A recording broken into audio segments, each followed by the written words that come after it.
Salut les créateurs, c'est Olivier. Alors Noël approche à grands pas, c'est dans quelques jours et je suis sûr que vous avez prévu de faire des achats pour bien attaquer 2018. Mais avant que vous dépensiez votre argent, j'aimerais bien vous partager mes quelques conseils.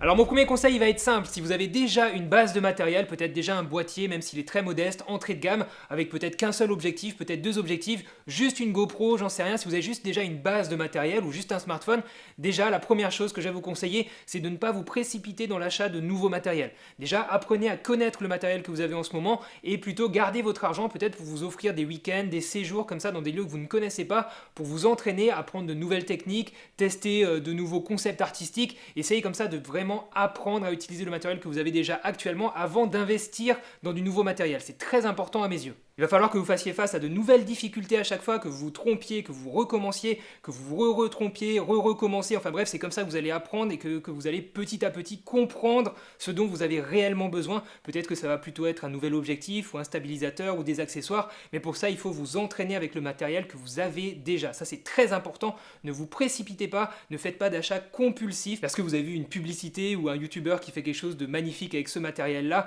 Je suis persuadé qu'avec le matériel que vous avez en ce moment entre vos mains, vous êtes capable de faire quelque chose de déjà très très joli. Donc premier conseil, ne vous précipitez pas dans de nouveaux achats. Ce qui m'amène au deuxième conseil qui est exactement dans la lignée du premier. Donc n'achetez pas forcément les dernières nouveautés, c'est pas parce que c'est nouveau que c'est mieux. Ce n'est pas le dernier matériel qui vient de sortir qui vous rendra meilleur. Il va peut-être vous permettre d'être plus efficace, d'être plus rapide dans une démarche professionnelle, mais si vous êtes un amateur, vous n'avez pas forcément besoin des dernières nouveautés, même si je sais que c'est très très tentant. Donc prenez du recul sur toutes ces nouveautés qu'on peut vous proposer autour de vous et essayez de vous rappeler l'excitation que vous aviez il y a 6 mois, 1 an, lorsque vous avez acheté le matériel que vous utilisez en ce moment. Ne cédez pas à la tentation du toujours nouveau.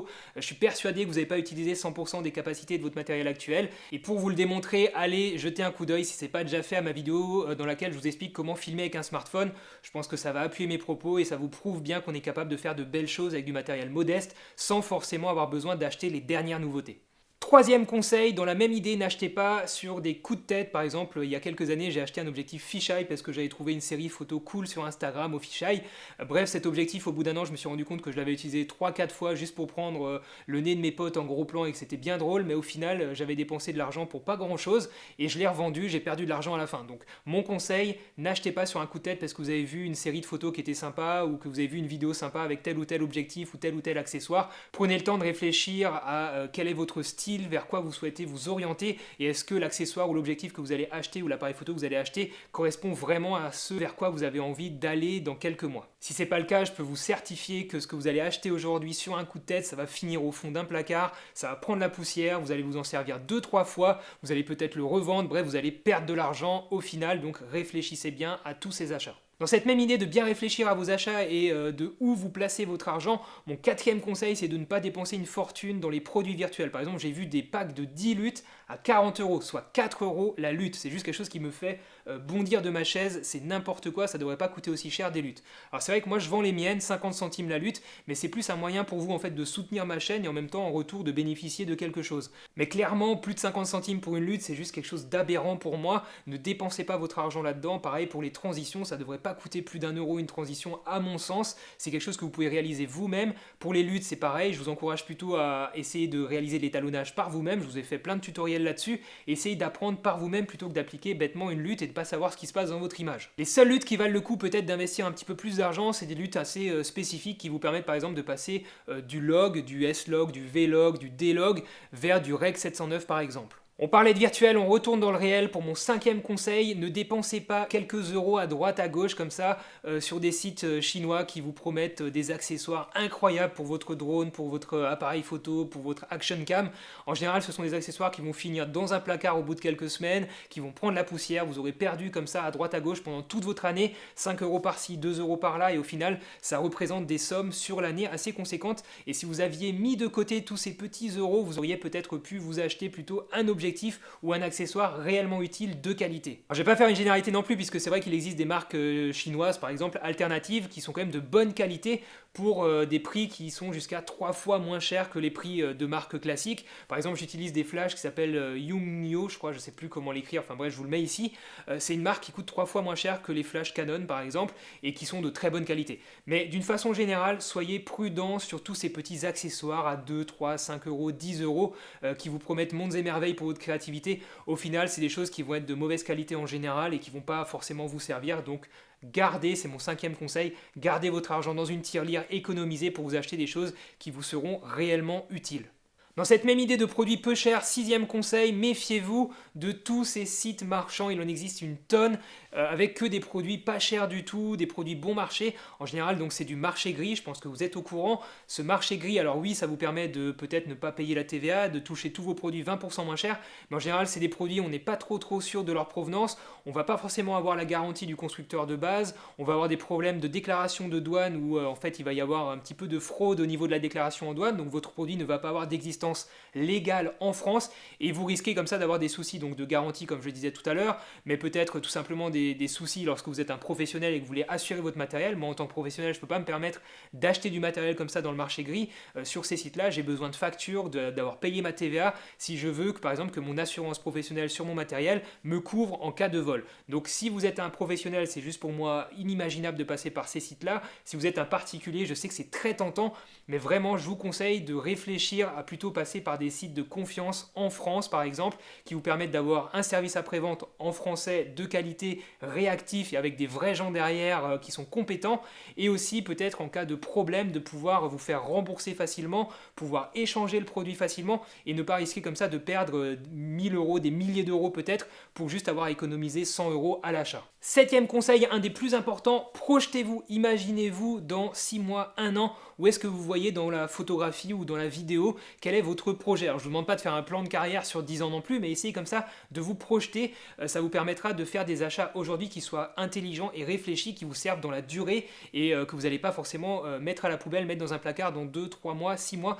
Ça c'est le gros risque dans ce domaine-là, la photo et la vidéo, puisque c'est un domaine qui coûte vite très cher, il y a énormément de tentations, il y a énormément de besoins en matériel lorsque vous voulez progresser petit à petit, et forcément tout ça, ça coûte une fortune. Donc soyez intelligent dans vos achats. Par exemple, si vous avez comme projet dans 6 mois, 1 an de passer, je ne sais pas pour quelle raison, de passer par exemple à un boîtier plein format, essayez peut-être déjà d'acheter tout de suite des objectifs qui vont être compatibles avec ce boîtier plein format, plutôt que d'acheter des objectifs moins chers qui ne vont pas être compatibles dans 6 mois, que vous allez devoir revendre et vous allez devoir racheter des objectifs. Bref, au final, vous allez perdre de l'argent. Ou par exemple, si vous êtes au smartphone aujourd'hui, mais que vous savez que c'est votre passion, la photo, la vidéo, et que vous voulez absolument acheter un boîtier dans 6 mois, 1 an, dans ce cas-là, je vous déconseille peut-être d'acheter un stabilisateur pour votre smartphone aujourd'hui. Gardez cet argent dans une tirelire, encore une fois, économisé, pour pouvoir peut-être vous offrir un objectif avec votre boîtier dans 6 mois. Vous serez beaucoup plus épanoui avec cet objectif qu'avec un stabilisateur que vous allez acheter aujourd'hui, utiliser pendant 6 mois et ranger dans un placard dans 6 mois, ou que vous allez revendre. Soyez vraiment intelligent dans vos achats, projetez-vous, réfléchissez à long terme. Ça, c'était mon 7e conseil. Alors j'aurais encore plein d'autres conseils à vous partager, mais je vais m'arrêter là pour cette vidéo. Je pense que vous y voyez déjà un petit peu plus clair. En tout cas, si vous avez un achat en tête, un appareil photo, un objectif, un stabilisateur, des accessoires, si vous êtes sûr de votre coût, sachez que j'ai négocié des réductions auprès de mes partenaires. Le premier, ça va être digistore.fr, qui est une boutique en ligne, un revendeur en ligne, mais qui a aussi une boutique physique à Strasbourg en Alsace. C'est un revendeur de qualité qui est installé depuis des années, qui a beaucoup d'expérience dans le domaine et qui propose un très large panel de choix de matériel photo, vidéo, d'accessoires. Vous y trouvez tout ce que vous voulez, aussi du drone, et j'ai pour vous 10% de remise sur 17 marques. Donc allez voir dans la description, je vous mets tout le détail pour bénéficier de ces 10% de remise. Mon deuxième partenaire, ça va être le site i4i.ch, qui vous propose pas mal de choses en modélisme, alors du drone, du DJI Spark, du Mavic, plein d'autres choses, aussi des voitures télécommandées, des robots, et toute une série de drones maison, par exemple la série EI4, qui sont des petits drones très réactifs, très fun, que je vais bientôt vous présenter dans une vidéo puisque j'ai l'occasion de les tester. C'est des drones pas trop chers, fiables, et qui vous permettent de tester de nouvelles choses, de vous amuser, de vous entraîner. Alors sur cette série EI4, vous avez 15% de remise, et sur l'ensemble de la boutique, vous avez 10% de remise. Allez voir encore une fois dans la description le détail pour bénéficier de ces remises chez mon partenaire i4i.ch. Et mon troisième partenaire, ça va être les sites CineReady et HD Video Shop. Donc CineReady qui va vous proposer 10% de remise sur le slider iFootage Shark Mini que je vous présentais dans une vidéo il n'y a pas très longtemps, et 10% de remise aussi sur le stabilisateur, le gimbal KMTV Prophet. Et concernant HD Video Shop, vous allez bénéficier de 5% de remise sur l'ensemble de leur boutique où vous allez retrouver plein de matériel professionnel en vidéo. Encore une fois, allez voir dans la description pour avoir tous les détails et les dates limites de ces codes promo. Et dans cette même description, vous allez retrouver toute la liste des produits que j'utilise au quotidien, donc en son, en photo, en vidéo, en éclairage, enfin bref, vous avez tous les détails dans la description, vous avez juste à cliquer sur les liens pour avoir un petit peu plus d'informations, mais tout est là si vous avez des questions, donc allez jeter un coup d'œil. Sachez enfin que si vous souhaitez soutenir ma chaîne et mon travail pour cette nouvelle année 2018, vous pouvez le faire de plusieurs façons. Vous pouvez donc passer par la boutique en ligne et acheter donc mes transitions ou mes luttes. Je vous fais d'ailleurs une petite promotion pour Noël aussi. Comme je vous le disais en début de vidéo, ne dépensez pas une fortune pour des produits virtuels. Ici, c'est plutôt un moyen pour vous de soutenir mon travail, donc faites-le surtout pour ça. Et vous pouvez aussi passer par Tipeee si vous souhaitez me faire une donation. Merci énormément à tous mes tipeurs 2017, ça m'a énormément aidé pour vous proposer du contenu et j'espère qu'en 2018, je vais pouvoir encore continuer à vous proposer plein de vidéos de tutoriels et pouvoir partager encore beaucoup de choses avec vous. En attendant, je vous souhaite de joyeuses fêtes, un très beau Noël à toutes et à tous. À très bientôt les amis, soyez créatifs, faites de belles photos, faites de belles vidéos. Joyeux Noël, ciao!